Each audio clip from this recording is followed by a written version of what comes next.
On n'en veut pas. Et Emmanuel Macron. On n'en veut pas. Et l'identité numérique. On n'en veut pas. Et l'identité numérique. On n'en veut pas. Et Emmanuel Macron. On n'en veut pas des Et gars. le pass vaccinal. On n'en veut pas. Et le crédit social. On n'en veut pas. Emmanuel Macron. On n'en veut pas. L'identité numérique.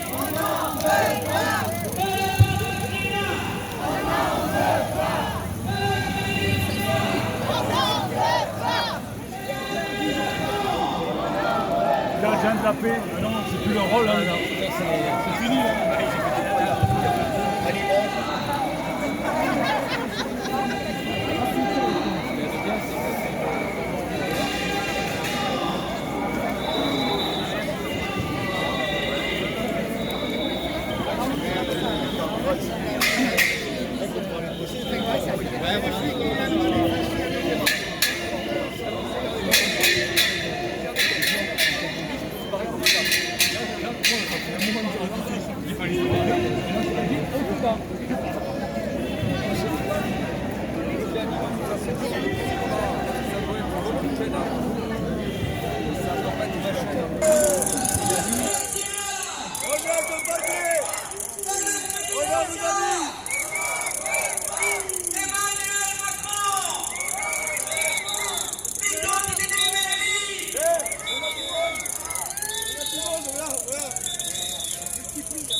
Humanité.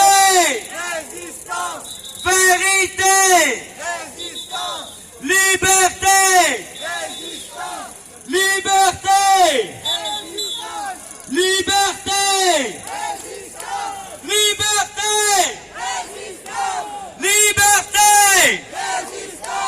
Liberté. Liberté. Liberté. Liberté. Alors, à tous ceux qui nous voient sur les trottoirs, à tous ceux qui nous regardent depuis des semaines, des mois et des années, vous êtes nombreux à ne pas comprendre pourquoi nous manifestons dans la rue tous les samedis. Mais peut-être que vous ne prenez pas le temps de regarder la réalité en face. L'être humain préfère souvent fuir face aux défis, fuir face aux risques. Mais plutôt que fuir, il est temps de regarder la vérité en face.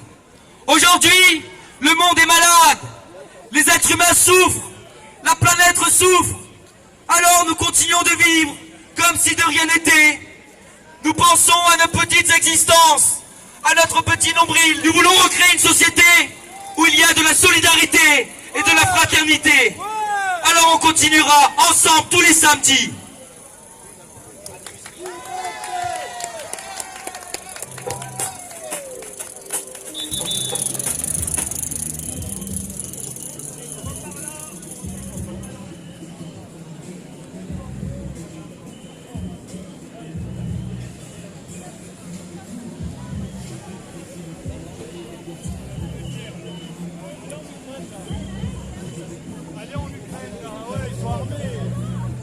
Ah, il ferait pas mal d'aller en Ukraine là quand même. Ça leur ferait du bien, ouais. Ah ouais, ça serait bien, ouais. Dans les simples, ils reviennent pas là. Hein.